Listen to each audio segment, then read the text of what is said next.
I just want to do God's will.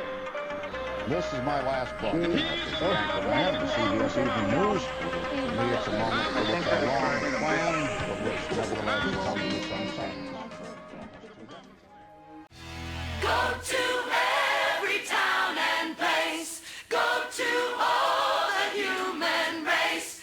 Teach them love and teach them grace. Let God's love show on your face. Jesus got the power over death, hell, and the grave. Jesus got the power over death, hell, and the grave. Just because we can, everywhere. One by one, and soul by soul, to all the world, to every nation. During the 90s, we developed what we call the 6-year plan. We had a goal to plant a church in every nation of the world where there was a city of 100,000 people or more. For the 6-year plan to be completed, the ACES churches had to plant 48 different countries in Africa.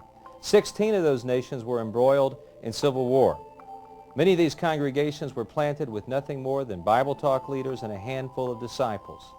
I remember when we sent the church out from Mexico City and the tears that I shed knowing that we now have churches in every nation of the world, that if we want to connect our families with these churches, we now can.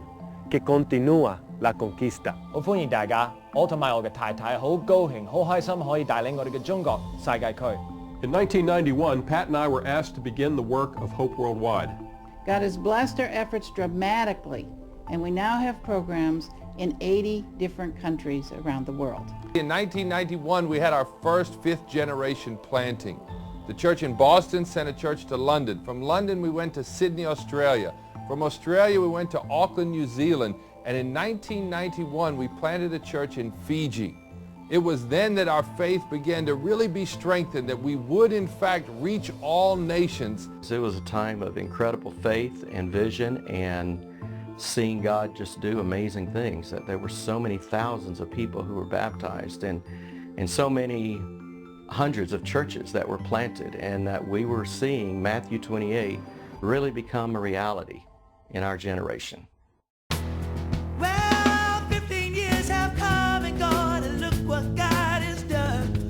We're over 90,000 now, and we've only just begun. What started in a Bible talk is preached around the world. It's a radical love, and it's up to us to make it heard. It's a radical love that we share. Oh, it's a love that's heard around the world. It shows how much God cares. It's a radical love that we share. Oh, it's a love that's heard around the world. It shows how much God cares. It's a radical love that we share. It's a love that's heard around the world. It shows how much God cares. It's a radical love that we share. Lead us to even greater.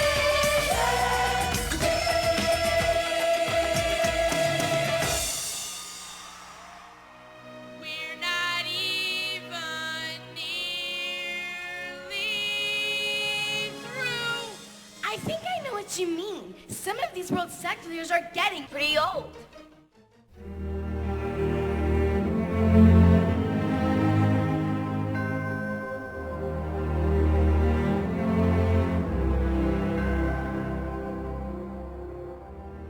The movement started having serious problems probably fairly early on in some respects.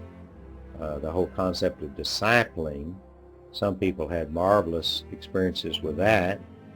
Other people, unfortunately, did not. I think we got into much more of a corporate mentality, certainly in the 90s, so that everything was sort of statistics. We thought that way. We compared ourselves to one another that way. I think that another element that we needed to have taken more concern about was the health of our churches, and not only making sure that we were getting a church in every nation, but that the planting of our churches not be at the expense of the giving church. We've been through an upheaval that has affected nearly all of the movement, not every church, but nearly every church in one way or another. We actually had bad implementation of a number of very good things, and people got confused about that difference and assumed that the things themselves were bad or too risky to try again. And so because there were some wrong motivations for evangelism sort of stopped for many people. Discipling, because that was poorly applied in some situations, then it became sort of the D word that no one wanted to use, whereas the concept of discipling is everywhere in the Bible. I think about all of the courageous brothers that stayed at their post and stayed in their positions, even though many of them lost their support. They had to sacrifice tremendously, but they did not quit. They kept leading their churches. I think the things that God has really taught us that have been very beneficial is that we've really moved as a brotherhood from more of a military corporate model to a model of extended family and influence based on expertise and relationship. I think we've really gone from one-man leadership at a lot of levels to a team leadership at a lot of levels that's really used more gifts to add to the mix. One of the lessons that we learned from the crisis is our need to desperately depend on God, and that God is the one who gives the victory. We need to always humble ourselves before Him and depend on Him, or He will humble us. As we've committed ourselves to a real exposition of the Scriptures, reliance upon the Scriptures, we have this tremendous bedrock of conviction that is happening both among repentant churches and among young people coming into the churches, which is now going to be able to lay a foundation as much more expert builders that will be able to endure the fire and be able to be exposed as being made of something much, much more sustainable because of it being based on the Word of God. So exciting a time to see the fires rekindled, and rekindled not because of any one man's enthusiasm, but because of the Word of God. It's been encouraging this year to really see a revival, the fruits of revival, really. We've seen a lot of conversions, and one at a time, one conversation at a time, one Bible talk at a time. And then you see, you started to see one baptism and fruit and joy and really a lot of faith return, and it's really been a blast. We don't want people to forget the great things that God has done in our past. There are so many more wonderful, powerful, meaningful, inspirational things that God has done through us than any negative thing that has happened in the past.